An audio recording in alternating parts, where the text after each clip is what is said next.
Hi, I'm Ruth Freeman, licensed clinical social worker and founder of Peace at Home Parenting Solutions. I'm happy to introduce you to Peace at Home educator AC Neal. AC is a licensed professional counselor who specializes in sexual and gender identity formation. Parents appreciate AC's down-to-earth advice that she offers with warmth and humor. She has a deep commitment to social justice and helps parents feel like partners in the learning process. So let's get started. Enjoy your class, and remember, we're here to answer your questions. Hi, my name is AC Neal. I am here to talk to you about sexual orientation and gender identity as it pertains to your child or your children. The three things I want to cover today, and what I hope you can learn and take something away from, is the first is the differences between sexual orientation and gender identity. They are often looked at as the same or very similar when in fact they are quite different. The second one is how to communicate with your children, with your child about sexual orientation and gender identity. You might only be communicating with them about one or the other, both, but that's something that we're going to cover. The third one is how to validate and support your child's sexual orientation and gender identity. Before we dive into it, I'd love to start off with the idea of moving away from what we call the binary into what I like to think of and what is understood as the non-binary. So the the binary is typically, I like to define it with the word or, sweet or sour, gay or straight, black or white, male or female. You get the picture. And oftentimes in our societies where we live, the cultures that we're from, the family systems that we live in, people often tend to think in the binary. One thing cancels out the other. If you are this thing, you are not this thing. I'd like to encourage you today and moving forward to think more in a non-binary way. So I like to define that with the word and. So it's or versus and. It's the idea that we can be lots of different things all at the same time. That if we identify with this, that doesn't mean we can't identify with this. So non-binary thinking can really open you up to your child's life, to your own life, and can be quite transformative as you move through these challenges, these adventures with your family. So let's go ahead and get started. So the first one, we're going to just sort of start out with a little bit of a definition. Sexual orientation. It's typically understood to be who we are attracted to. And so attraction, it covers emotional, physical, romantic, and sexual. Who we are attracted to. So when this person walks in the room, maybe we feel nervous. We get butterflies in our stomach. We all know what it feels like. Most of us know what it feels like to be attracted to someone. It's a felt sense of who in the room, in the class, on the football field, at a restaurant, who sort of makes you look twice. Sorry, I get in the way a little bit of this one down there. So not in contrast, but sexual orientation is not the same as gender identity. Gender identity is our individual sense of who we are. What do we feel like inside of ourselves?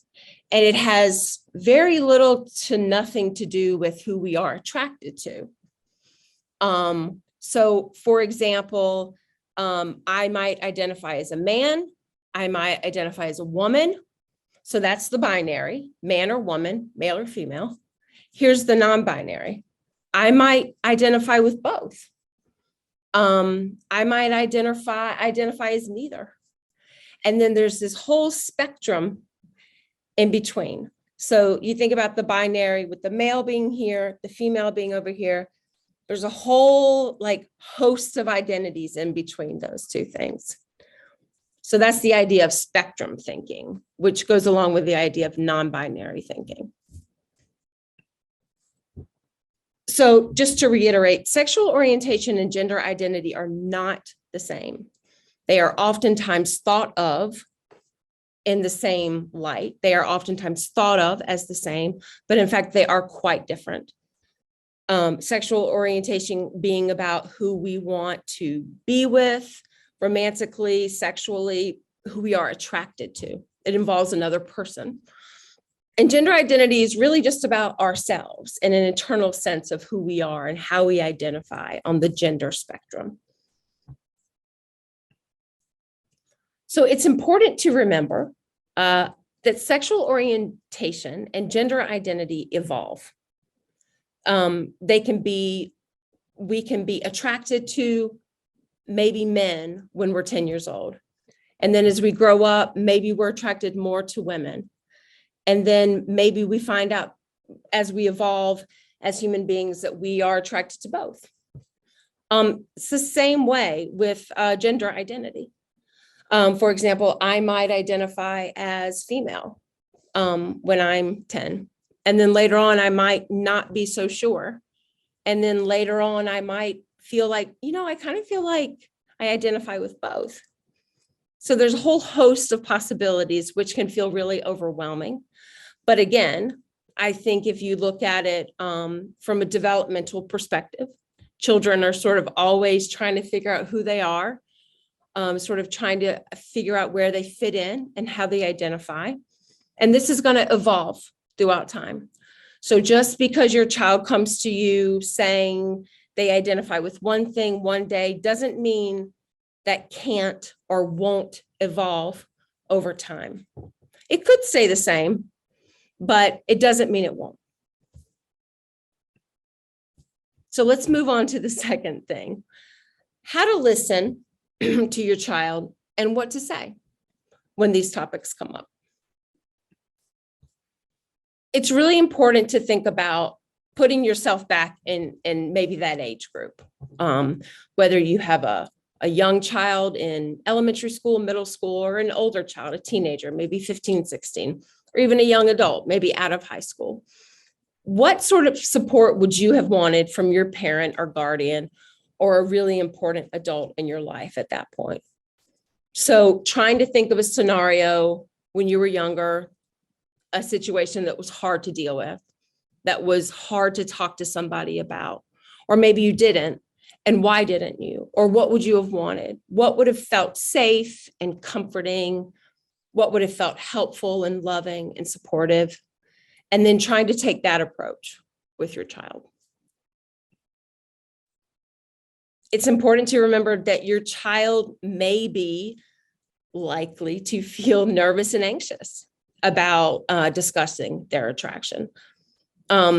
Leaning into your own discomfort, maybe some of your own fears, your own anxieties. What will other people think of me? What will other people think of my child? I feel isolated. I feel alone in this. The bad news is that those things can crop up. The good news is that you don't have to say anything in that moment. Listening compassionately, asking questions like, how did you discover this? Why do you feel this way? Is there a certain person that you feel attracted to? What do you feel like when you see this, when you feel this person? I really want to understand and support you. And again, just listening compassionately and actively is such a critical part of this journey with your child. Addressing your child's fear of not being loved, right? Most of us can maybe relate to this as, growing up, going back to that idea of, were you ever in a situation that you felt like you needed to talk to an adult about? Maybe you did, maybe you didn't. What did you want to hear? Children often fear that their parents will not love them because maybe they are different. Maybe they're not identifying with their sexual orientation or their gender identity on that binary. Maybe they are more in the non-binary categories and they feel really different. Hearing that you love them, that you are there for them, that you will listen and support them no matter what is incredibly important. It's what we all need to hear. And your child is no different, obviously. And also being open and honest. For example, this does come as a surprise to me. I wasn't expecting this. I am shocked. If you are, some of us aren't. I have a lot to learn. I don't know anybody who identifies this way. And it doesn't have any bearing on how I feel about you. It doesn't change how I feel about you or how much I love you. Those are really important things for children to hear, and really important things for us, for you to say as a parent. Ask questions about your child's attraction. Just to go back to what I said earlier, open-ended, positive questions. How can I support you? What would you like me to do? Are there books you'd like me to read? Are there TikTok videos you'd like me to watch? I mean, we have to meet our children where they are. And fortunately and unfortunately, a lot of them are on TikTok, of course, other social media platforms. Meeting your child where they are is a really important way of expressing support and love and acceptance. Again, how can I learn more about this? How can I support you? What can I do to be with you through this journey?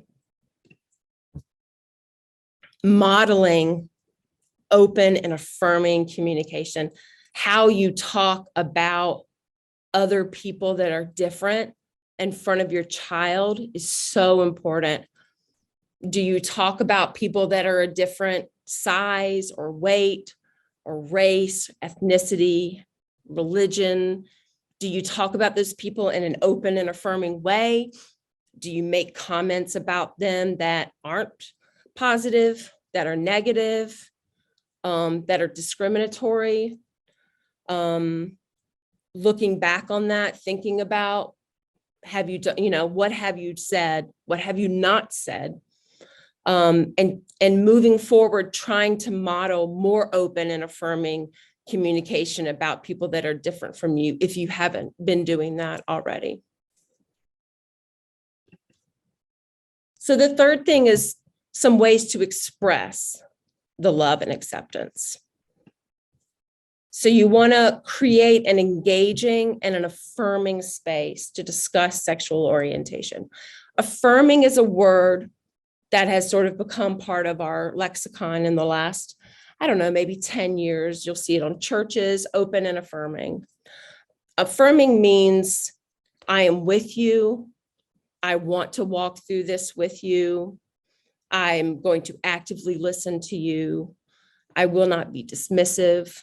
I will acknowledge my own biases, my own maybe discriminatory thoughts and behaviors.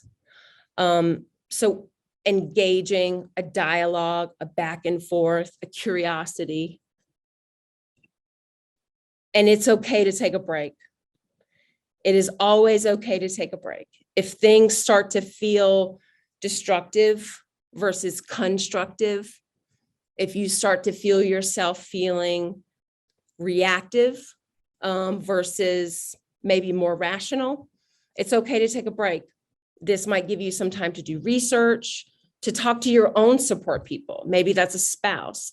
Maybe that's a religious faith leader, your best friend, your coworkers. Maybe you have other children that are older that you can talk to and get support from. Of course, being in your own therapy can be incredibly supportive.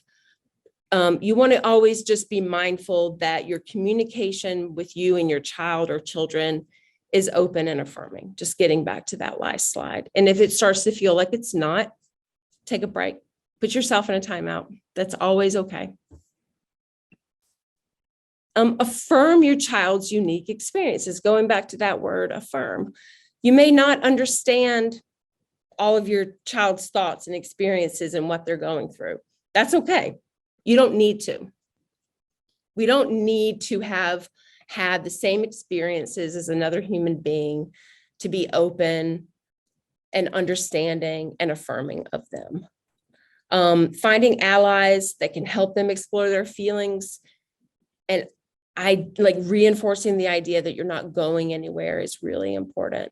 So there are groups at schools that a lot of kids are a part of.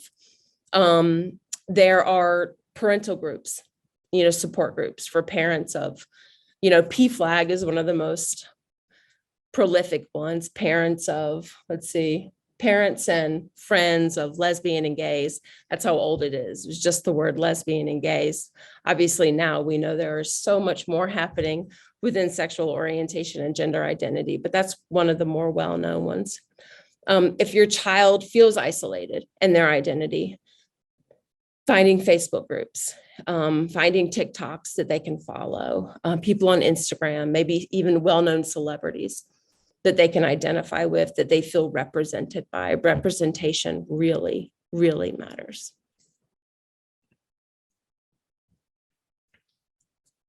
We all desire acceptance, validation, and emotional safety. I can't think of anybody that doesn't want to feel accepted, that doesn't want to feel validated, that doesn't want to feel emotionally safe with their parents.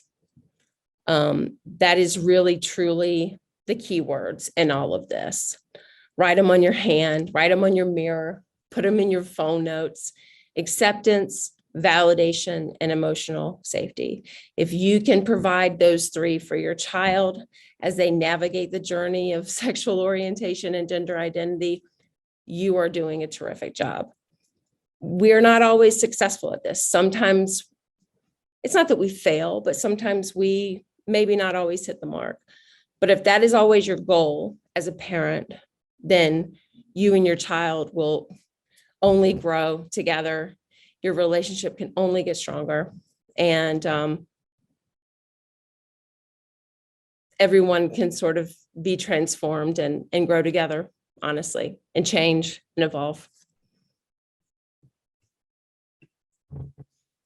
So just to sort of reiterate, it is really important to be clear on the differences between sexual orientation and gender identity.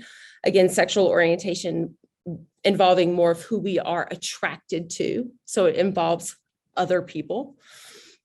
Gender identity really being about who we feel internally and our innermost self. Being present, listening, and validating your child's concerns. And seeking support, resources, and therapy to strengthen your communication with your child. As always, wishing you peace at home. And thank you so much for the opportunity to talk to you today.